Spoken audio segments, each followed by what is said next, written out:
So hello everyone, welcome back to my YouTube channel. As I have started the chemical reactions and equations chapter, this is the second video, the part 2 video, which I'll be teaching today in this class. Endothermic reactions, exothermic reactions, oxidation, reduction and redox reactions, corrosion and transitivity, and finally balancing the chemical equations. I think this one, the balancing the chemical equations, will be continued in the third video as it takes too much of time. Bhal time totala.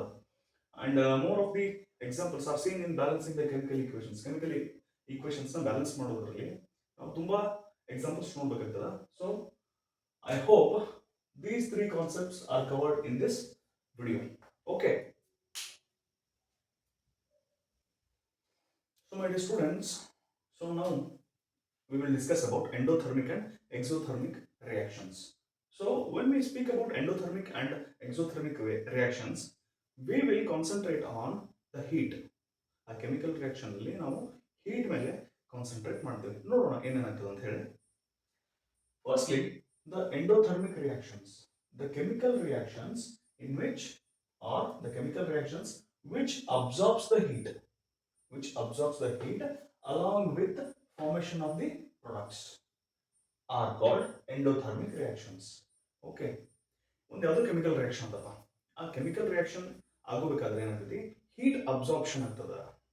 Heat ಏನಾಗ್ತದ, absorption ಆಗ್ತದ. Just like ಹೆಂಗಪ್ಪ ಅಂತಂದ್ರೆ ನಮ್ಮ ಕಡೆ ಒಂದು ice cube ಅದ ಅಂತ ತಿಳ್ಕೋಣ. ಆ ಐಸ್ ಕ್ಯೂಬ್ ನಾವು ಹೊರಗಡೆ ಫ್ರಿಡ್ಜ್ ಇಂದ ಹೊರಗೆ ತೆಗೆದು ಬಿಸಿಲಿಗೆ ಇಟ್ಟಾಗ ಏನಾಗ್ತದಪ್ಪ, usually that ice cube will melt ಆಗ್ತದ, ಕರಗಿ ಏನಾಗ್ತದ, ನೀರಾಗ್ತದ. ಹೌದಾ, ಅಲ್ಲಿ fusion takes place, from solid to liquid ಆಗ್ತದ. ಒಂದು ಐಸ್ನ ತೆಗೆದು ನಾವು ಹೊರಗಡೆ ಬಿಸಿಲಿಗೆ ಇಟ್ಟಾಗ ಅಥವಾ ಅದಕ್ಕೆ ನಾವು ಏನಾದರೂ ಟೆಂಪ್ರೇಚರ್ ಜಾಸ್ತಿ ಮಾಡಿದ್ರೆ that ice will become water ಆಗ್ತದ. ಆದರೆ ಇಲ್ಲಿ ನಾವು ಕಾನ್ಸಂಟ್ರೇಟ್ ಮಾಡಬೇಕಾಗಿದೆ ಏನಪ್ಪಾ ಅಂತಂದ್ರೆ that ice absorb the heat from the atmosphere. ಆ ಐಸ್ ಏನದಲ್ಲ, ಆ ಒಂದು ಅಟ್ಮಾಸ್ಫಿಯರ್ ನಲ್ಲಿರುವಂತಹ ಟೆಂಪರೇಚರ್ನ ಹೀಟನ್ನ ಅಬ್ಸಾರ್ಬ್ ಮಾಡಿಕೊಂಡು ನೀರಾಯ್ತು. ಇದು ಏನಾಯ್ತು, ಹೀಟನ್ನ ಅಬ್ಸಾರ್ಬ್ ಮಾಡ್ಕೊಂತದ ice. So it is endothermic ಅಂತ ನಾವು ಹೇಳ್ಬೋದು. ಈ ಕೆಮಿಕಲ್ ರಿಯಾಕ್ಷನ್ ಯಾವ ರೀತಿ ಆಗ್ತದಪ್ಪ ಅಂದ್ರೆ ಒಂದೇ ಒಂದು ಎಕ್ಸಾಂಪಲ್ ಕೊಟ್ಟಿದ್ದೀನಿ. ಓಕೆ, ಈಸಿಯಾಗಿ ಇನ್ನೂ ತುಂಬಾ ಎಕ್ಸಾಂಪಲ್ಸ್ ಇದಾವ, ಬಟ್ ರೇರ್ ಟು ಸೇಮ್. ಹೌದಾ, ಜಾಸ್ತಿ ನಾವು ಯೂಶುವಲಿ ಬಳಸಲ್ಲ.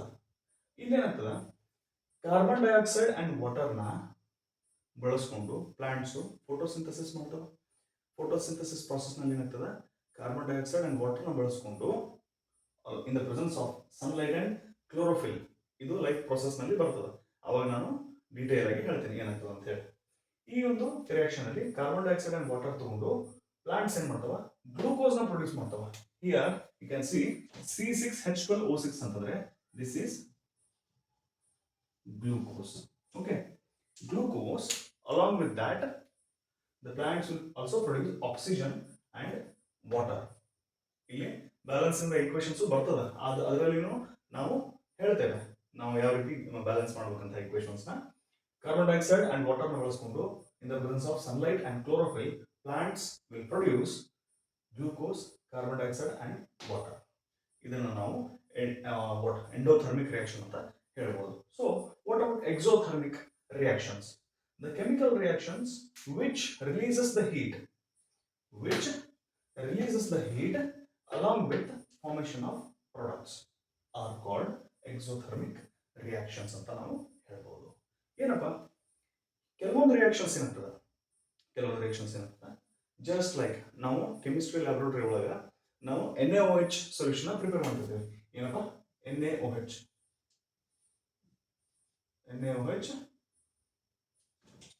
ಸೊಲ್ಯೂಷನ್. ಏನಪ್ಪ NaOH ಸೊಲ್ಯೂಷನ್? ಜಸ್ಟ್ ಸಿಂಪಲ್ ಆಗಿ ನಾವು NaOH ಫ್ಲೇಕ್ಸ್ ತಗೊಂತೀವಿ. ಜಸ್ಟ್ ಸಣ್ಣ ಸಣ್ಣ ಕರ್ಪೂರ ಇದ್ದಂಗೆ ಇರ್ತಾವೆ NaOH ಫ್ಲೇಕ್ಸ್.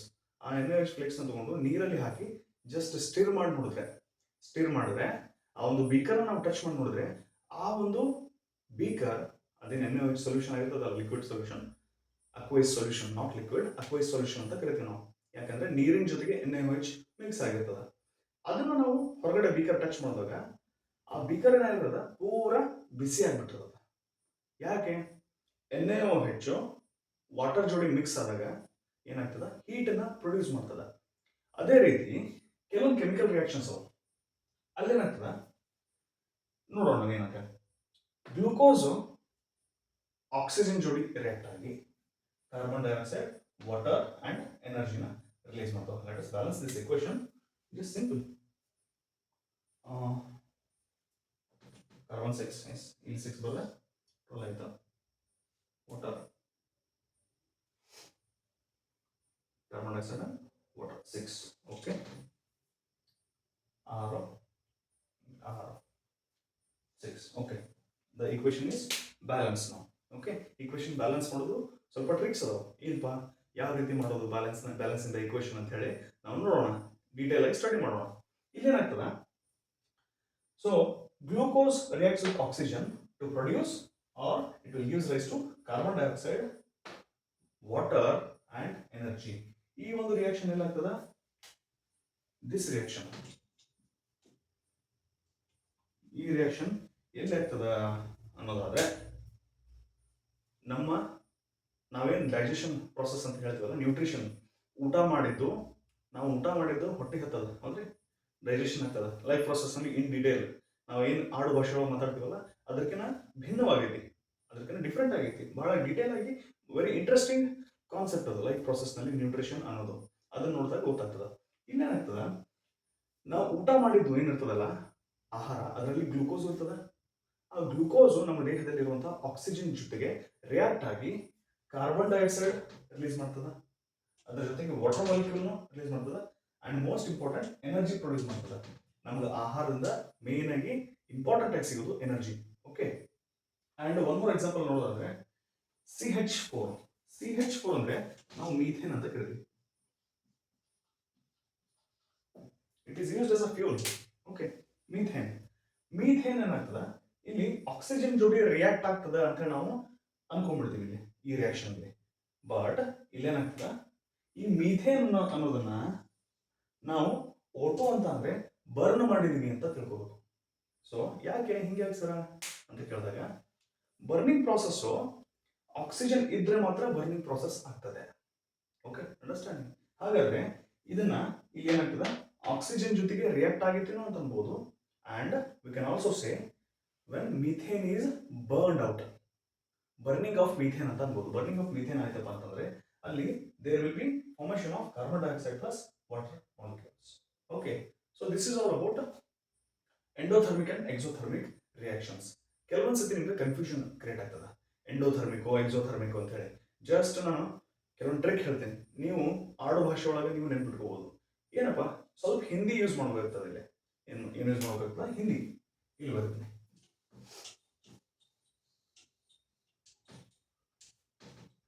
ಎಂಡೋ ಎಕ್ಸೋ, ಎರಡು ಬರುತ್ತೆ, ಎಂಡೋ ಎಕ್ಸೋ. ಆ ಎಂಡೋ ಅನ್ನೋದ್ರೊಳಗೆ ನೀವು ನೆನ್ಪಿಟ್ಕೋಬಹುದು, ಎಂಡೋ ಮತ್ತು ಎಕ್ಸೋ ಅನ್ನೋದ್ರೊಳಗೆ ನೀವು ನೆನ್ಪಿಟ್ಕೋಬಹುದು. ಹೆಂಗ ನಾನು ಟ್ರಿಕ್ ಮಾಡಿ, ನಾನು ನನ್ನ ಸ್ಕೂಲಲ್ಲಿ ಮಕ್ಕಳಿಗೆ ಕಲಿಸ್ತೀನಿ. ಯಾವ ರೀತಿ एंडोथर्मिक रिएक्शन बोले तो हीट को अंदर लेता है, हीट को अंदर लेता है, इसका मतलब क्या है, हीट को अब्सॉर्ब करता है ಅಂತ ನಾನು ಹೇಳ್ಕೊಡ್ತೀನಿ ಮಕ್ಕಳಿಗೆ. ಎಂಡೋ अंदर लेना क्या है, endothermic which is nothing but heat ಕೋ ಅಂದರ್ ಲೇತಾ ಹೈ. ಹೌದಾ? ಹಾಗಾದ್ರೆ ಎಕ್ಸೋ ಅಂತಂದ್ರೆ, ಎಕ್ಸೋ ಅಂದ್ರೆ ನೀವು ಎಕ್ಸಿಟ್ ಅಂತ ಒಂದು ವರ್ಡ್ ಕೇಳಿರ್ತೀರಿ. ಇದನ್ನ ಅದ್ರ ಜೊತೆಗೆ ಸೆಟ್ ಮಾಡ್ಬಿಡೋದು, ಜಸ್ಟ್ ಏನ್ ಮಾಡೋದು, ಜೋಡಿ ಪದ ಆಗಿ ಎಕ್ಸೋ ಅಂದ್ರೆ ಎಕ್ಸಿಟ್, ಎಕ್ಸೋ ಅಂದ್ರೆ ಎಕ್ಸಿಟ್, ಎಕ್ಸಿಟ್ ಆಫ್ ಹೀಟ್ ಅಂತ ಅನ್ಬೋದು ನಾವು. ಹೌದಾ? Exit of heat which is nothing but exothermic. Heat ಅನ್ನ ಹೊರಗೆ ಹಾಕ್ತು ಅಂದ್ರೆ ಹೀಟ್ ವಿಲ್ ಬಿ ರಿಲೀಸ್ ಅಂತ ಅರ್ಥ. ಈ ರೀತಿ ನೀವು ಸ್ವಲ್ಪ ಟ್ರಿಕ್ಸ್ ಯಾವ ನಿಮ್ಗೆ ತಕ್ಕಂಗೆ ನಿಮ್ಗೆ ಅನುಕೂಲ ಆಗುವಂಗ ಯಾವ್ದಾದ್ರು ರೀತಿ ನೀವು ಏನಾದ್ರು ಟ್ರಿಕ್ಸ್ ನ ಬಳಸಿ ನೀವು ಇದನ್ನ ನೆನ್ಪಿಟ್ಕೋ. Okay, so now we will study about oxidation, reduction and redox reactions. Oxidation ಅಂದ್ರೇನು, reduction ಅಂದ್ರೇನು and redox reactions ಅಂದ್ರೇನು ಅಂತ ನಾವು ತಿಳ್ಕೊಳ್ಳೋಣ. Okay, let us don't waste more of the time, we will come to the story. Oxidation ಅಂದ್ರೇನಪ್ಪ, simple, ಬಹಳ easy ಅದ. addition of oxygen or removal of hydrogen is called oxidation. ಏನಪ್ಪ, ಒಂದೇನೋ ನನ್ನ ಕಡೆ ಎಲಿಮೆಂಟ್ ಅದ, ಒಂದೇನು ಎಲಿಮೆಂಟ್ ಅದ ಅಥವಾ ಎನಿ ಅಟಮ್ ಇದನ್ನು ತಿಳ್ಕೊಳ್ಳೋಣ. ಜಸ್ಟ್ ಲೈಕ್ ಈ ಎಕ್ಸಾಂಪಲ್ ನೋಡೋಣ. ನನ್ನ ಕಡೆ ಇಲ್ಲಿ ಕಾಪರ್ ಎಲಿಮೆಂಟ್ ಇಂದು ಒಂದು ಅಟಮ್ ಇತ್ತು. ಅದಕ್ಕೆ ನಾನು ಏನು ಮಾಡಿದೆ, ಆಕ್ಸಿಜನ್ ಗ್ಯಾಸ್ ಪಾಸ್ ಮಾಡಿದೆ. ಆಕ್ಸಿಜನ್ ಗ್ಯಾಸ್ ಪಾಸ್ ಮಾಡೋದು ಅಂದ್ರೆ ಜಸ್ಟ್ ನಾನು ಒಂದು ಕಾಪರ್ ಮೆಟಲ್ನ ಹಂಗೆ ಅಟ್ಮಾಸ್ಫಿಯರ್ಗೆ ಅಷ್ಟೇ ಇಟ್ಟರೆ, ಜಸ್ಟ್ ಅಟ್ಮಾಸ್ಫಿಯರ್ ಇಟ್ಟರೆ ಅಟ್ಮಾಸ್ಫಿಯರ್ ಇರುವಂತಹ ಆಕ್ಸಿಜನ್ ಜೊತೆಗೆ ಈ ಒಂದು ಕಾಪರ್ ರಿಯಾಕ್ಟ್ ಆಗಿ ಕಾಪರ್ ಆಕ್ಸೈಡ್ ನ ಫಾರ್ಮೇಶನ್ ಮಾಡುತ್ತೆ. ಹೌದಾ? ಇಲ್ಲೇನಾದ್ರು ಈ ಕಾಪರ್ಗೆ ಆಕ್ಸಿಜನ್ ಬಂದು ಆಡ್ ಆಯ್ತಾ? You can say addition of oxygen to the copper. ಈ ಕಾಪರ್ಗೆ ಆಕ್ಸಿಜನ್ ಬಂದು ಆಡ್ ಆಯ್ತು. ಆಕ್ಸಿಜನ್ ಬಂದು ಆಡ್ ಆಯ್ತಾ? ಆಕ್ಚುಲಿ ಈ ರೀತಿ ಆರೋ ಮಾರ್ಕ್ ತೋರಿಸಬಾರ್ದು ನಾನು. ಇನ್ ಹೈಯರ್ ಸ್ಟಡೀಸ್ ಅದಕ್ಕೆ ಆದಂತಹ ಒಂದು ಪ್ರೊಸೀಜರ್ಸ್ ಅಂಡ್ ಪ್ರೋಟೋಕಾಲ್ಸ್ ಇರ್ತಾವೆ, ನಾವು ರೂಲ್ಸ್ ಅಂಡ್ ರೆಗ್ಯುಲೇಷನ್ಸ್ ಇರ್ತಾವೆ. ಜಸ್ಟ್ ನಿಮ್ಗೆ ಅರ್ಥ ಮಾಡಿಸ್ಲಿಕ್ಕೆ ನಾನು ಏನ್ ಮಾಡಿದೆ, ಈ ಆಕ್ಸಿಜನ್ ಬಂದು ಕಾಪರ್ಗೆ ಆಡ್ ಆಯ್ತು. ಹೌದಾ? ಕಾಪರ್ಗೆ ಆಡ್ ಆದ ತಕ್ಷಣ ಅದು ಕಾಪರ್ ಆಕ್ಸೈಡ್ ಆಯ್ತಾ? ಕಾಪರ್ ಜೊತೆಗೆ ಆಕ್ಸಿಜನ್ ಏನಾಯ್ತು, ಕಂಬೈನ್ ಆಯ್ತು. ಹೌದಾ? ಇಲ್ಲಿ ಏನಾಯ್ತು, ಅಡಿಷನ್ ಆಫ್ ಆಕ್ಸಿಜನ್ ಆಯ್ತು. So this reaction V can call it as oxidation reaction. ಹಾಗಾದ್ರೆ ಇಲ್ಲಿ ಕಾಪರ್ ಏನಾಯ್ತು,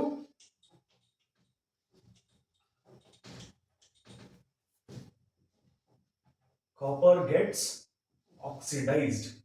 ಇದು ನೆನಪಿರಲಿ, ಕಾಪರ್ ಗೆಟ್ಸ್ ಆಕ್ಸಿಡೈಸ್ಡ್, ನೆನಪಿರ್ಬೇಕು. ಓಕೆ, ಇಲ್ಲಿ ನೀವು ಕನ್ಫ್ಯೂಸ್ ಆಗೋ ಚಾನ್ಸಸ್ ಇರ್ತದ. ಏನು ಅಡಿಷನ್ ಆಫ್ ಆಕ್ಸಿಜನ್ ಅಥವಾ ರಿಮೂವಲ್ ಆಫ್ ಆಕ್ಸಿಜನ್ ಇದೆಯಪ್ಪ, ನಾನು ಜಸ್ಟ್ ಇದನ್ನಷ್ಟೇ ಬರಿತೀನಿ ಅಥವಾ ಆ ರೀತಿ ಇದನ್ನಷ್ಟೇ ಬರಿತೀನಿ ಅಂತ ಅನ್ನಂಗಿಲ್ಲ.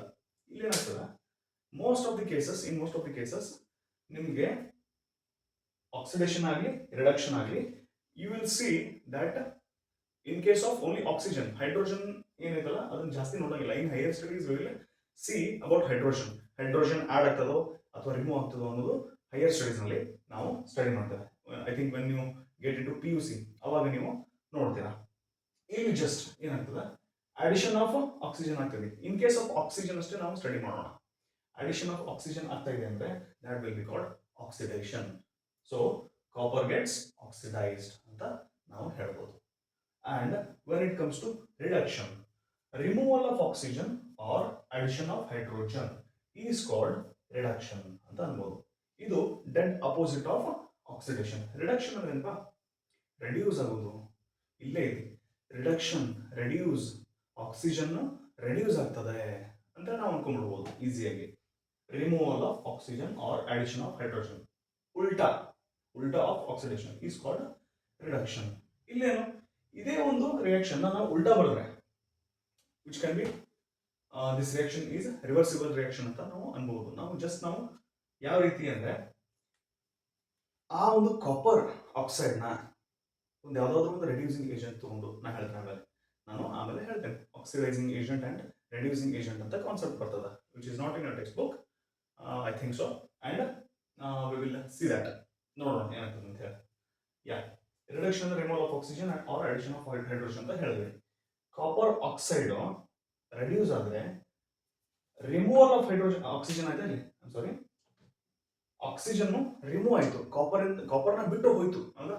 ರಿಮೂವ್ ಆಯ್ತು, ಕಾಪರ್ ಇಂದ ರಿಮೂವ್ ಆಯ್ತು ಆಕ್ಸಿಜನ್. ಸೊ ಇಲ್ಲೇನಾಯ್ತು, ಕಾಪರ್ ಎಲಿಮೆಂಟ್ ಸಪರೇಟ್ ಆಯ್ತು, ಆಕ್ಸಿಜನ್ ಆಟಮ್ ಸಪರೇಟ್ ಆಯ್ತು.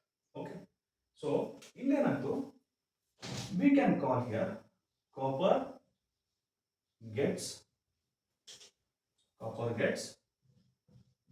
reduced ಅಂತ ನಾವು ಹೇಳ್ಬೋದು. ಕಾಪರ್ ಗೆಟ್ಸ್ ರೆಡ್ಯೂಸ್ಡ್ ಅಂತ ನಾವು ಹೇಳ್ಬೋದು. So this is all about oxidation and reduction. And when it comes to redox reaction, ಏನಪ್ಪ ಇದು ಇನ್ನೊಂದು ಹೊಸ ಕಾನ್ಸೆಪ್ಟ್. ರೆಡಾಕ್ಸ್ ರಿಯಾಕ್ಷನ್ ಅಂತಂದ್ರೆ ಜಸ್ಟ್ ಒಂದು ಯಾವುದು ಕೆಮಿಕಲ್ ರಿಯಾಕ್ಷನ್ ನಲ್ಲಿ ಆಕ್ಸಿಡೇಷನ್ ಮತ್ತು ರಿಡಕ್ಷನ್ ಎರಡೂ ಆಗ್ತಿದೆಪ್ಪ ಅಂತಂದ್ರೆ that reaction is called redox reaction. ನೋಡೋಣ. It is a type of chemical reaction which involves both oxidation as well as reduction. Oxidation ಮತ್ತು reduction ಎರಡು ಒಂದೇ ರಿಯಾಕ್ಷನ್ ಅಲ್ಲಿ ನೋಡೋಕೆ ಸಿಕ್ಕರೆ that reaction will be called as redox reaction ಅಷ್ಟೇ. So when it comes to redox reaction, ಏನಪ್ಪ redox reaction ಏನು ಅಂತ ಅಂದ್ರೆ, ಇಲ್ಲಿ ನಾವು ನೋಡಬಹುದು redox reaction ಅಲ್ಲಿ both oxidation as well as reduction ಇದ್ರೆ we will see the definition. It is a type of chemical reaction which involves both oxidation and reduction. ಹೌದಾ, ಆಕ್ಸಿಡೇಷನ್ ಮತ್ತು ರಿಡಕ್ಷನ್ ಎರಡೂ ಒಂದೇ ರಿಯಾಕ್ಷನ್ ಅಲ್ಲಿ ನೋಡೋಕೆ ಸಿಕ್ಕರೆ that will be called as redox reaction. ಇಲ್ಲಿ ನೋಡ್ಬೋದು ನಾವು ಕಾಪರ್ ಆಕ್ಸೈಡ್ ಜೊತೆಗೆ ನಾವು ಹೈಡ್ರೋಜನ್ ಗ್ಯಾಸ್ ನ ಪಾಸ್ ಮಾಡಿದ್ರೆ ಅಲ್ಲೇನಾಗ್ತದೆ, ಈ ಆಕ್ಸಿಜನ್ ಕಾಪರ್ ಜೊತೆಗೆ ಇದ್ದಂತಹ ಆಕ್ಸಿಜನ್ ಹೈಡ್ರೋಜನ್ ಕಡೆ ಬರ್ತದೆ. ಆವಾಗ ಈ ಕಾಪರ್ ಏನಾಗ್ತದ, ಸಿಂಗಲ್ ಆಗ್ತದೆ. ಆಕ್ಸಿಜನ್ ಬಿಟ್ಟು ಹೋಯ್ತು, ಕಾಪರ್ನ ಬಿಟ್ಟು ಹೋಯ್ತು. ಹೌದಾ, ಅಲ್ಲಿ ಏನಾಗ್ತದೆ, ಕಾಪರ್ ಗೆಟ್ಸ್ ರೆಡ್ಯೂಸ್ಡ್ ಅಂತ ಹೇಳ್ಬೋದು ನಾವು. ಹೌದಾ, ಇಲ್ಲಿ ಬರ್ತೇನೆ ಸೈಡ್ಗೆ, ಕಾಪರ್ ಗೆಟ್ಸ್ ರೆಡ್ಯೂಸ್ಡ್ ಅಂತ ಹೇಳ್ಬೋದು. ಯಾ ಅಂಡರ್ಸ್ಟ್ಯಾಂಡ್? ಅಂಡ್ ಹೈಡ್ರೋಜನ್ ತನ್ನ ಪಾಡಿಗೆ ತಾ ಸುಮ್ಮನೆ ಹೈಡ್ರೋಜನ್ ಬಂದು ಏನ್ ಅಟ್ಯಾಕ್ ಆಯ್ತು, ಆಕ್ಸಿಜನ್ ಅಟ್ಯಾಕ್ ಆಯ್ತು. ಹೌದಾ, ಸೊ ದೆನ್ ಇಲ್ಲಿ H2O ಹೋಗ್ತದೆ. ನಾವು hydrogen gets oxidised, S, H2 ಅಂತಂದ್ರೆ hydrogen gets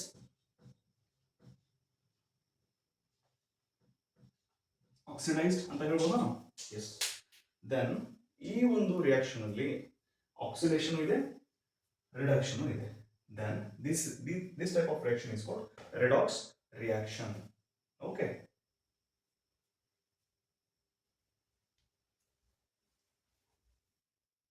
Yeah. So now the concept called corrosion and rancidity. Corrosion and rancidity ಅಂತ ಕಾನ್ಸೆಪ್ಟ್ ಬರ್ತದೆ. ಏನಪ್ಪ corrosion ಅಂದ್ರೇನು, rancidity ಅಂದ್ರೇನು? ಸಿಂಪಲ್ ಅಲ್ಲ. These are also chemical reactions which belongs to oxidation. That concept ಗೆ belong ಆಗ್ತದೆ, ಸಂಬಂಧಪಡ್ತದ್ದು. ಏನು corrosion ಅಂದ್ರೆ oxidation of metals forming metal oxides is called corrosion. Simple ಅದ? Yeah, oxidation of metals forming metal oxides is called what? Corrosion.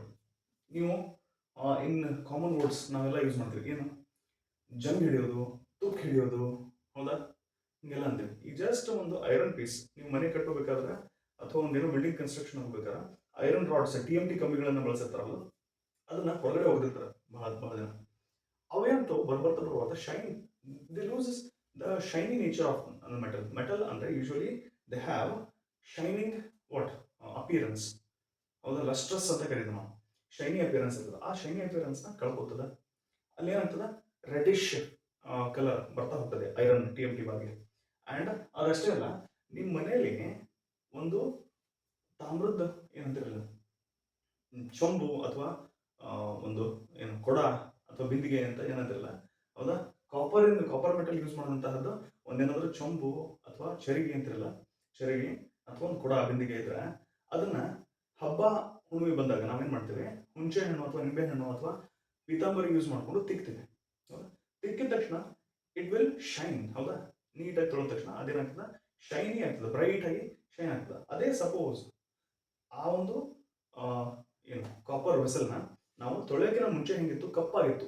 ಹೌದಾ, ಅಲ್ಲಲ್ಲೇ green patches ಬಂದಿದ್ವು. Green patches ಯಾಕೆ ಬಂದಿದ್ವು ಅಂದ್ರೆ that copper reacted with atmospheric oxygen. ಆ copper metal ಏನಿದೆ ಅಲ್ಲ, oxygen ಜೋಡಿ react ಆಗಿ ಕಪ್ಪಾಗ್ತಾ ಹೋಯ್ತು ಸ್ಟಾರ್ಟಿಂಗ್. ಆಮೇಲೆ ಗ್ರೀನ್ ಪ್ಯಾಚಸ್ ಬರ್ತಾ ಹೋದು. ಇವು ಎಕ್ಸಾಮ್ ನಲ್ಲಿ ಕೇಳಬಹುದು, what is the reason for the formation of green patches on the copper metal? ಹೌದಾ, ಆ ರೀತಿ ಕೇಳಬಹುದು. ಅಥವಾ ನೆಕ್ಸ್ಟ್ ಇನ್ನೊಂದು ಎಕ್ಸಾಂಪಲ್ ಏನಪ್ಪ ಅಂತಂದ್ರೆ MG, ಥರ್ಡ್ ಒಂದು ಎಕ್ಸಾಂಪಲ್ ಇತ್ತು. ಐರನ್ ಆಕ್ಸಿಜನ್ ಜೋಡಿ ರಿಯಾಕ್ಟ್ ಆದ್ರೆ ಐರನ್ ಆಕ್ಸೈಡ್ ಆಯ್ತಾ. ಹೌದಾ, ಇಲ್ಲಿ ನಾವೇನ್ ಮಾಡ್ಬೋದಪ್ಪ ಅಂತಂದ್ರೆ ಇದನ್ನ ಬ್ಯಾಲೆನ್ಸ್ ಮಾಡ್ಲಿಕ್ಕೆ ಸ್ವಲ್ಪ ನಾವೇನ್ ಮಾಡ್ತೀವಿ, ಹಾಫ್ ತಗೋತೀವಿ ಬ್ಯಾಲೆನ್ಸ್ ಮಾಡ್ಲಿಕ್ಕೆ. ಹಾಫ್ ಅಂದ್ರೆ 3 ಆಯ್ತು, ಇಲ್ಲಿ 2 ತಗೊಂಡ್ಬಿಟ್ರೆ it will be balanced. It is a special case. It is a special case of balancing the equation. ಅದನ್ನ ಹೇಳ್ತೇನೆ, ಬ್ಯಾಲೆನ್ಸಿಂಗ್ ದ ಈಕ್ವೇಶನ್ ಮಾಡ್ಬೇಕಾದ್ರೆ ಹೇಳ್ತೇನೆ. ನೆಕ್ಸ್ಟ್ ಏನಂದ್ರೆ ಕಾಪರ್ ಆಕ್ಸಿಜನ್ ಜೋಡಿ ರಿಯಾಕ್ಟ್ ಆದ್ರೆ ಕಾಪರ್ ಆಕ್ಸೈಡ್ ಆಗ್ತದೆ, ವೆರಿ ವೆಲ್ ನೋನ್. ಅದೇ ರೀತಿ MG ಮ್ಯಾಗ್ನೀಷಿಯಂ ಆಕ್ಸಿಜನ್ ಜೋಡಿ ರಿಯಾಕ್ಟ್ ಆದ್ರೆ ಇಲ್ಲೇನಾಗ್ತದೆ, MgO ಮ್ಯಾಗ್ನೀಷಿಯಂ ಆಕ್ಸೈಡ್ ಆಗ್ತದೆ. ಈ ರೀತಿ ಯಾವುದೇ ಒಂದು ಮೆಟಲ್ ಆಕ್ಸಿಜನ್ ಜೋಡಿ ರಿಯಾಕ್ಟ್ ಆದ್ರೆ it will form metal oxide. ಇಲ್ಲಿ ಆಲ್ರೆಡಿ ಬಂದ್ಬಿಟ್ಟಿರಲ್ಲ, ಹೌದಾ, metal oxide.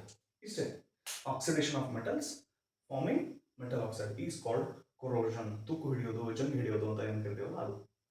So as we know, ಈ ಒಂದು ಆಕ್ಸಿಡೇಷನ್ ಆಫ್ ಮೆಟಲ್ಸ್ ಆಗೋದು ತುಂಬಾನೇ ಲಾಸ್. ಅಲ್ಲೇನಾಗ್ತದೆ, ಮೆಟಲ್ಲು ನಾವು ಮೆಟಲ್ನ ಕಳ್ಕೋತಾ ಹೋಗ್ತೀವಿ, ಹೌದಾ.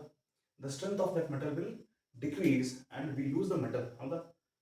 ಸೊ ಹೆನ್ಸ್ ಈ ರೀತಿ ಆಗೋದ್ರಿಂದ ನಮ್ಗೆ ಲಾಸ್ ಆಗ್ತದೆ.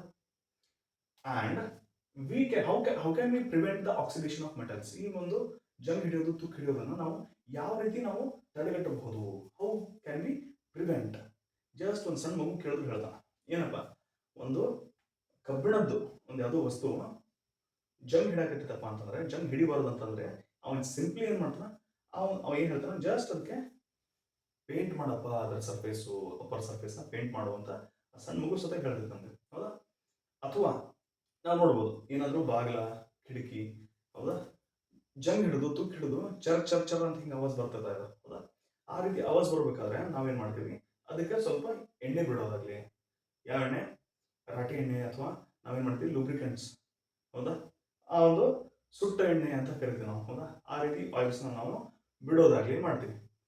ಆಯಿಲಿಂಗ್ ಯೂಸಿಂಗ್ ಲೂಬ್ರಿಕೆಂಟ್ಸ್, ಗ್ರೀಸಿಂಗ್, ಈಗ ವೆಹಿಕಲ್ಸ್ ಏನಾಗ್ತದೆ, ಕ್ಲಚ್ ಆಗಲಿ, ಬ್ರೇಕ್ ಆಗಲಿ, ಹೌದಾ, ಕ್ಲಚ್ ಪ್ಲೇಟ್ ಆಗಲಿ, ಹೌದು, ಮತ್ತು ವೀಲ್ಸ್ ಆಗಲಿ, ಚೈನ್ ಆಗಲಿ, ನಾವೇನು ಮಾಡ್ತೀವಿ, ಅದು ಜಂಗ್ ಹಿಡಾಕತ್ತಪ್ಪ ಅಂತಂದ್ರೆ ಜಸ್ಟ್ ನಾವು ಆಯಿಲ್ ಹಾಕ್ತೀವಿ ಮೆಕ್ಯಾನಿಕ್ ಕಡೆ ಹೋಗಿ. ಅಥವಾ ಮೆಕ್ಯಾನಿಕ್ ಇರಲಿಲ್ಲಪ್ಪ ಅಂತಂದ್ರು ಸದ್ಯಾಗ ನಮ್ಮ ಮನೇಲಿ ಏನಾದರೂ ಗ್ಯಾರೇಜ್ನಲ್ಲಿ ಒಂದು ಅಥವಾ ಒಂದು ಸುಟ್ಟ ಎಣ್ಣೆ ಅಂತ ಇರುತ್ತೆ, ಆಯಿಲ್ ಚೇಂಜ್ ಮಾಡಿದಾಗ ಒಂದು ಸುಟ್ಟ ಎಣ್ಣೆ ಸಿಗ್ತದೆ ನಮಗೆ, ಆ ಆಯಿಲ್ನ ಲೂಬ್ರಿಕೆಂಟ್ ಆಗಿ ಬಳಸ್ತೇವೆ. Okay, so how to prevent corrosion ಅಂದ್ರೆ ಒಂದು 4 ಪಾಯಿಂಟ್ ಅದಾವೆ. Using lubricants, that is grease, oil etcetera, and galvanisation. Okay, galvanisation ಆಗಲಿ ಮತ್ತು ಎಲೆಕ್ಟ್ರೋಪ್ಲೇಟಿಂಗ್ ಅಂತ ಕರಿತೀವಿ ನಾವು. These are the what electrolysis process, ಇದನ್ನ ಮಾಡಿ. And also we can use alloys. ಒಂದು ಮೆಟಲ್ ಏನಾಗಬಾರ್ದು, ಹಾಳಾಗಬಾರ್ದು, ಕೊರೋಡ್ ಆಗಬಾರ್ದಪ್ಪ ಅಂತಂದ್ರೆ we can also use the electrolysis technique, electroplating ಅಂತ ಅಂತೀವಿ ನಾವು. ಗ್ಯಾಲ್ವನೈಸೇಷನ್ ಆಗಲಿ ಈ ರೀತಿ ನಾವು ಪ್ರಾಸೆಸ್ನ ಎಂಪ್ಲಾಯ್ ಮಾಡ್ಕೋಬಹುದು. ಅದ್ರ ಜೊತೆಗೆ avoiding the exposure of metals to atmosphere. Simple, ಒಂದೇನೋ ಮೆಟಲ್ ಅದನ್ನ ನೀಟಾಗಿ ಕಾಪಾಡ್ಕೋಬೇಕಂತಂದ್ರೆ ನಾವು ಅಟ್ಮಾಸ್ಫಿಯರಿಗೆ ಅದನ್ನ ಎಕ್ಸ್ಪೋಸ್ ಮಾಡಬಾರ್ದು. ಜಸ್ಟ್ ಆ ಮೆಟಲ್ ತಗೊಂಡು ಸೇಫ್ ಆಗಿ ಕವರ್ ಮಾಡಿ ಇಟ್ಟು ಆಕ್ಸಿಜನ್ ಬಡಿಲಾರ್ದಂಗೆ ನೋಡ್ಕೊಂಡ್ರೆ ಸಾಕು. That will not ಕೊರೋಡ್. And the final point is painting the surface of the metals. ಇದಂತೂ ಸಿಂಪಲ್ ಅದ, ಹೌದಾ. ಈ 4 ಪಾಯಿಂಟ್ ಬರೆದ್ರೆ ಮುಗೀತು. How can we prevent the corrosion ಅಂತ ಕೇಳಿದ್ರೆ ಈ 4 ಪಾಯಿಂಟ್ ಸಾಕು. ಆ್ಯಂಡ್ ಫೈನಲಿ ರ್ಯಾನ್ಸಿಡಿಟಿ ಬಂದು ನಾವು ಈಗ ರ್ಯಾನ್ಸಿಡಿಟಿ ಈ ಒಂದು ಟಾಪಿಕ್ನ ಚಾಲೂ ಮಾಡೋದು ಮುಂಚೆ, ನೀವು ಸಣ್ಣವರಿದ್ದಾಗ ಅಥವಾ ಈಗಾದರೂ 10th ಸ್ಟ್ಯಾಂಡರ್ಡ್ ಆದರೂ ನೀವೇನು ಮಾಡ್ತೀರಿ, ಹೊರಗಡೆ ಪಾಪಡಿ ತಿಂತೀರಿ, ಹೌದಾ. ಪಾಪಡೆ, ಕುರ್ಕುರೆ, ಕೆಲವೊಂದು ಏನಂತವ ಲೋಕಲ್ ಮಾರ್ಕೆಟ್ಸ್ ನಲ್ಲಿ ಸಿಗುವಂತಹದ್ದು, ಅಲ್ವಾ. ಈಗ ಸ್ಮಾಲ್ ಸ್ಕೇಲ್ ಇಂಡಸ್ಟ್ರೀಸ್, ಮನೆಯಲ್ಲಿ ಹೋಮ್ ಮೇಡ್ ಅಂತ ಏನ್ ಮಾಡ್ತೀವಿ, ಅಂತ ಇಂಡಸ್ಟ್ರೀಸ್ ಏನ್ ಮಾಡಿರ್ತಾರೆ, ಪಾಪಡಿ ಎಲ್ಲ ಮಾಡಿ ಪ್ಯಾಕ್ ಮಾಡಿರ್ತಾರೆ, ಸೀಲ್ ಮಾಡಿರ್ತಾರೆ. ಬಟ್ ಆ ಸೀಲ್ ಯಾವ ರೀತಿ ಮಾಡಿರ್ತಾರೆ, it is not so what, ಒಂದು ಕ್ವಾಲಿಟಿ ಸೀಲ್ ಇರಲ್ಲ. ಜಸ್ಟ್ ಹಂಗ ಆ ಒಂದು ಪಾಪಡಿ ಅಥವಾ ಒಂದೇನಾದ್ರು ಕುರ್ಕುರೆ ಆಗಲಿ ಅದನ್ನ ಆಗ್ಲೇ ಕಟ್ ಮಾಡಿ ಜಸ್ಟ್ ತಿನ್ಬೋದು ನಾವು, ಆ ರೀತಿ ಇಟ್ಟಿರ್ತಾರೆ. ಒಂದೇನಾದ್ರು ಪ್ರಾಪರ್ ಆಗಿ ಪ್ಯಾಕೇಜಿಂಗ್ ಇರಲ್ಲ. ಆ ಒಂದು ಇನ್ನು ಒಂದು ಅಂಗಡಿ ಒಳಗೆ ನೋಡ್ರಿ ನೀವು, ಆ ರೀತಿ local products of the what that oily substances, oily food ನಾವೇನು ತಿಂತೀವಲ್ಲ, ಅದು ಬಹಳ ದಿನ ಹಂಗೆ ಇಟ್ಟರೆ ಅದೇನಾಗ್ತಾ ಹೋಗ್ತದೆ, ಆಯಿಲ್ ಒಂದ್ ಕಡೆ ಇಳಿತಾ ಹೋಗಿ ಅದು ಸ್ಮೆಲ್ ಬರ್ಲಿಕ್ಕೆ ಸ್ಟಾರ್ಟ್ ಆಗ್ತದೆ. And taste is also not good. ಕೆಲವೊಂದು ಡೇಟ್ ಬಾರ್ ಆಗಿದಂತಹ ಫುಡ್ ಅಂತ ನೀವು ಕರಿತೀರಿ, ಹೌದಾ. ಏನು ಆಯಿಲ್ ಸಬ್ಸ್ಟೆನ್ಸಸ್ ಬಹಳ ದಿನ ಹಂಗೆ ಇಟ್ಟರೆ ಏನಾಗ್ತದೆ, ಟೇಸ್ಟು ಮತ್ತು ಸ್ಮೆಲ್ ಎರಡನ್ನೂ ಕಳ್ಕೊಂತಿರ್ತೀವಿ. ಅದು ಬ್ಯಾಡ್ ಟೇಸ್ಟು, ಬ್ಯಾಡ್ ಸ್ಮೆಲ್ ಬರಲಿಕ್ಕೆ ಸ್ಟಾರ್ಟ್ ಆಗ್ತದೆ. So that is nothing but rancidity. ಅದೇನೇನೋ ಬೇರೆ ಏನೂ ಅಲ್ಲ, oxidation of oils and fats, ಹೌದಾ. ಕೊಬ್ಬಿನಾಂಶ ಆಗಲಿ, ಫ್ಯಾಟ್ಸ್ ಅಂದರೆ ಕೊಬ್ಬಿನಾಂಶ, ಕೊಬ್ಬು, ಆ್ಯಂಡ್ ಆಯಿಲ್ಸ್ ಎಣ್ಣೆ ಪದಾರ್ಥಗಳಾಗಲಿ ಅಥವಾ ಕೊಬ್ಬಿನ ಅಂಶಗಳಾಗಲಿ, ಅವನ್ನ ನಾವು ಜಾಸ್ತಿ ದಿನ ಇಟ್ಟರೆ ಏನಾಗ್ತದೆ, ಆಕ್ಸಿಜನ್ ಜೋಡಿ ರಿಯಾಕ್ಟ್ ಆಗಿ ಬ್ಯಾಡ್ ಸ್ಮೆಲ್, ಬ್ಯಾಡ್ ಟೇಸ್ಟ್ ಬರಲಿಕ್ಕೆ ಚಾಲು ಆಗ್ತದೆ. ಅದೇ ಇದು oxidation of oils and fats producing bad taste and bad smell is called rancidity. ಇಷ್ಟೇ, ಹೌದಾ. ಈ ರ್ಯಾನ್ಸಿಡಿಟಿ ಅನ್ನೋದು ಏನಾಗ್ತದೆ, ಇದನ್ನ ನಾವು ಚೆಕ್ ಮಾಡಲೇಬೇಕಾಗ್ತದೆ. ಇಲ್ಲಪ್ಪ ಅಂತಂದ್ರೆ ನಮ್ಮ ಫುಡ್ ಐಟಮ್ ಸೇಫ್ ಆಗಿ ಉಳಿಯಲ್ಲ. ಮನೆಯಲ್ಲಿ ಏನಾದರೂ ಎಣ್ಣೆ ಬಳಸ್ಕೊಂಡು ಏನಾದರೂ ಮಾಡಿದ್ರೆ, ಪೂರಿ ಆಯಿತು ಅಥವಾ ಏನಾದರೂ ತಿಂಡಿ ತಿನಿಸುಗಳು, ಚಕ್ಕಿ ಆಯಿತು, ಈ ರೀತಿ ನೀವೇನಾದರೂ ಮಾಡಿದ್ರೆ ಮನೆಯಲ್ಲಿ ಅದು ಜಲ್ದಿ ಹಾಳಾಗಬಾರ್ದು ಅಂತಂದ್ರೆ ನೀವು ಏನು ಮಾಡ್ಬೋದು? ಹೌದಾ? ಈ ಪ್ರಶ್ನೆ ನಿಮ್ಗೆ ಬಿಟ್ಟಿದ್ದು ನಾನು ಜಸ್ಟ್ ನಾನು ಬರ್ಬಿಟ್ಟಿದ್ದೀನಿ ಆಲ್ರೆಡಿ ಈಗ ಆನ್ಸರ್ಸ್ನ. How can we prevent the rancidity ಅಂತಂದ್ರೆ ಯೂಸಿಂಗ್ ಫಸ್ಟ್ ಪಾಯಿಂಟ್ ಏನು, using airtight containers for the food storage. ಹೌದಾ? ಮನೇಲಿ ಏನಾದ್ರು ಪಾಪಡಿ ಮಾಡಿರ್ತಾರ ಅಥವಾ ಸಂಡಿಗೆ, ಹೌದಾ ಸಂಡಿಗೆ ಅಂತ ಕರಿತೀವಿ, ಹೌದಾ ಸಂಡಿಗೆ ಮಾಡಿರ್ತಾರ ಅಥವಾ ಚಕ್ಲಿ ಅಥವಾ ಹಿಂಗೇನಾದ್ರೂ ಮಾಡಿದಾಗ ಅದನ್ನ ಏರ್ ಟೈಟ್ ಕಂಟೈನರ್ನಲ್ಲಿ ಗಾಳಿ ಆಡದೆ ಇರೋ ರೀತಿ ನಾವೇನ್ ಮಾಡ್ತೀವಿ, ಟೈಟ್ ಆಗಿ ಪ್ಯಾಕ್ ಮಾಡಿ ಸ್ಟೋರ್ ಮಾಡ್ತೇವೆ. ಸೊ ಬಹಳ ದಿನ ಬರಲಿ ಅಂತ. ಯಾಕೆ? ಅದೇನಾದ್ರೂ ನಾವು ಓಪನ್ ಆಗಿ ಬಿಟ್ರೆ ಅಥವಾ ಹಂಗೆ ನಾವು ನೀಟಾಗಿ ನಾವು ಪ್ಯಾಕ್ ಮಾಡಲಿಲ್ಲಪ್ಪ, ಏರ್ ಟೈಟ್ ಕಂಟೈನರ್ಸ್ ನಲ್ಲಿ ಪ್ಯಾಕ್ ಮಾಡಿಲ್ಲಪ್ಪ ಅಂತಂದ್ರೆ ಅಲ್ಲಿ ಏನಾಗ್ತದೆ, ಅಟ್ಮಾಸ್ಫಿಯರ್ ಅಲ್ಲಿ ಇರುವಂತಹ ಆಕ್ಸಿಜನ್ ಜೋಡಿ ಈ ಒಂದು food substances will react and produce bad taste and bad smell, right? And second one is packing the food substances using anti oxidants. ಹೌದಾ? ಆಂಟಿ ಆಕ್ಸಿಡೆಂಟ್ಸ್ ಅಂದ್ರೆ ಆಕ್ಸಿಡೇಷನ್ ನ ತಡೆಗಟ್ಟಲಿಕ್ಕೆ ಕೆಲವೊಂದು ಪ್ರಿಸರ್ವೇಟಿವ್ಸ್ ಬರ್ತಾವೆ. ಹೌದಾ? That will study, you will study in higher classes. ಹೌದಾ? Anti oxidants ಅಂತ ಕರಿತೀವಿ. ಆಕ್ಸಿಜನ್ ನ ಚೆಕ್ ಮಾಡ್ತದೆ, ಆಕ್ಸಿಜನ್ ನ ಬರ್ಲಿಕ್ಕೆ ಬಿಡಲ್ಲ ಅಂತ ಫುಡ್ ಸಬ್ಸ್ಟೆನ್ಸ್, ಅಂತ ಪ್ರಿಸರ್ವೇಟಿವ್ಸ್ ನ ನಾವು ಯೂಸ್ ಮಾಡಬಹುದು. And also using nitrogen gas for packing. Packaging ಮಾಡೋದು ಬೇಕಾದ್ರೆ ಈಗ ಜಸ್ಟ್ ನಾವು ಸಿಂಪಲ್ ಆಗಿ ನಾನು ಹೇಳಿದೆ local products of food stuff, oily food stuff ನಾವು ಏನು ಹೇಳಿದ್ವಿ ಅದನ್ನ ಬಿಟ್ಟರೆ ಕೆಲವೊಂದು ದೊಡ್ಡ ದೊಡ್ಡ ಕಂಪನೀಸ್ ಇರ್ತವೆ. ಚಿಪ್ಸ್ ಪ್ಯಾಕೆಟ್ ಆಗಲಿ, ಕುರ್ಕುರೆ, ಟೇಡೆ ಮೇಡೆ ಅಥವಾ ಬಿಂಗೋ, ಲೇಸ್ ಅಂತ ನಾವು ಏನು ಕರಿತೀವಲ್ಲ, ಆ ಒಂದು ನೀವು ನೋಡ್ತಾರೆ ಫುಡ್ ಪ್ಯಾಕೆಟ್, ಫುಡ್ ಚಿಪ್ಸ್ ಪ್ಯಾಕೆಟ್ನಲ್ಲಿ ಚಿಪ್ಸ್ ಸ್ವಲ್ಪ ಇರ್ತಾವ, ಗಾಳಿನ ತುಂಬಿರುತ್ತೆ ಅಂತ ಹೇಳ್ತೀವಿ. ಹೌದಾ? 25% ಆಫ್ ಚಿಪ್ಸ್, 75% ಆಫ್ ಏರ್ ಅಂತ ಹೇಳ್ತೀವಿ. That is not air actually. ಆ ಒಂದು ಫುಡ್ ಅನ್ನ ಪ್ಯಾಕ್ ಮಾಡಲಿಕ್ಕೆ ನೈಟ್ರೋಜನ್ ಗ್ಯಾಸ್ನ ಬಳಸ್ತಾರೆ. ನೈಟ್ರೋಜನ್